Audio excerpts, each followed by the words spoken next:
آج کا سوال یہ ہے کہ شوہر یا بیوی میں سے کوئی ایک بھی اپنی ازدواجی حقوق ادا کرنے سے انکار کر دے جس کی کوئی معقول وجہ موجود نہ ہو تو دوسرے کو کیا کرنا چاہیے؟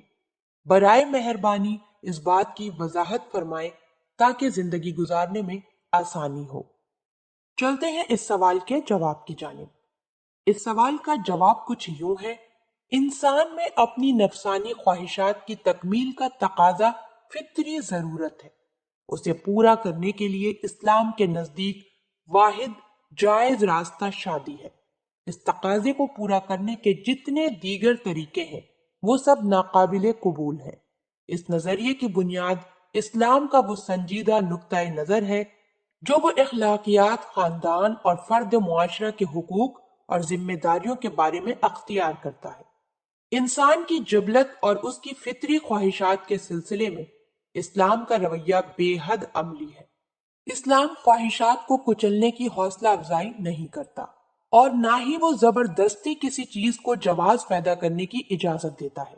وہ زوجین کے درمیان ایک خوشگوار توازن قائم کرنے کی کوشش کرتا ہے اور انسان کی فطری خواہشات کی تکمیل اس انداز میں کرتا ہے کہ اس سے بقائے نوع انسانی کا اہم مقصد پورا ہو سکے۔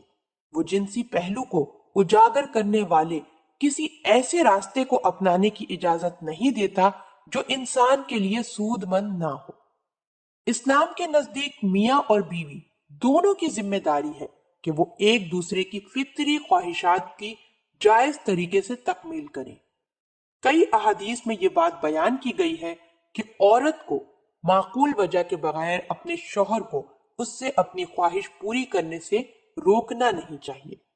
اسی طرح کوئی شخص لمبے عرصے کے لیے اپنی بیوی کو ہاتھ نہ لگانے کی قسم نہیں کھا سکتا۔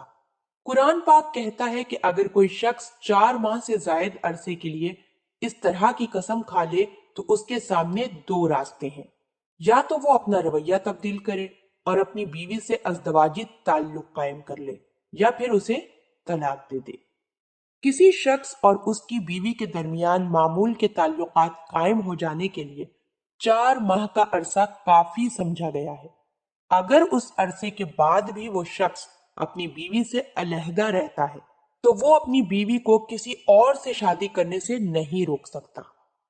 دوسری جانب کوئی شخص چند مخصوص ایام چھوڑ کر اپنی بیوی سے کسی وقت کے بغیر ازدواجی تعلق قائم کر سکتا ہے۔ ان ایام کے سوا بقیہ دنوں میں زوجین کی ذمہ داری ہے کہ وہ ایک دوسرے کی فطری خواہشات کی تکمیل کریں۔ اسلام ایسے سخت ضابطے نہیں پیش کرتا جن میں بتایا گیا ہو کہ زوجین کو یہ ذمہ داری کس انداز میں پوری کرنا چاہیے۔ وہ سیدھے سادے طریقے پر زوجین کے درمیان ایسا تعلق استوار کرنے کی حوصلہ افزائی کرتا ہے جس کی بنیاد باہمی محبت اور افہام و تفہیم پر ہو۔ رسول پاک صلی اللہ علیہ وآلہ وسلم نے ہمیں اس تعلق کو حکمت اور نرمی سے قائم کرنے کی تلقین فرمائی ہے۔ نرمی کے ساتھ گفتگو اور محبت کا اظہار بہت مددگار ثابت ہوتا ہے۔ ایسا اس لیے ہے کہ جنسی تقاضے کا احساسات اور جذبات سے بڑا گہرا تعلق ہے۔ زوجین میں سے ہر ایک کو مکمل تسکین کے لیے دوسرے کی توجہ اور محبت کی ضرورت ہوتی ہے۔ اگر کوئی شخص نرم رویہ اپنائے گا تو وہ اپنی بیوی کو بالعموم تعاون پر راضی پائے گا۔ اگر وہ کسی معقول وجہ کے بغیر اپنے شوہر کے ساتھ تعاون نہیں کرتی تو شوہر کو اس جائز مقصد کے حصول کا پورا حق ہے۔ اگر یہ صورتحال طویل عرصے تک برقرار ہے اور زوجین کے درمیان تعلقات ناخوشگوار ہو جائیں جس کے اثرات پورے خاندان پر پڑنے لگے تو شوہر کو چاہیے کہ وہ اس صورتحال کے حقیقی اسباب جاننے کی کوشش کرے۔ بیوی کی جانب سے اس قسم کا رویہ کسی گھمبیر مسئلے کے باعث ہو سکتا ہے جسے سلجھانا چاہیے۔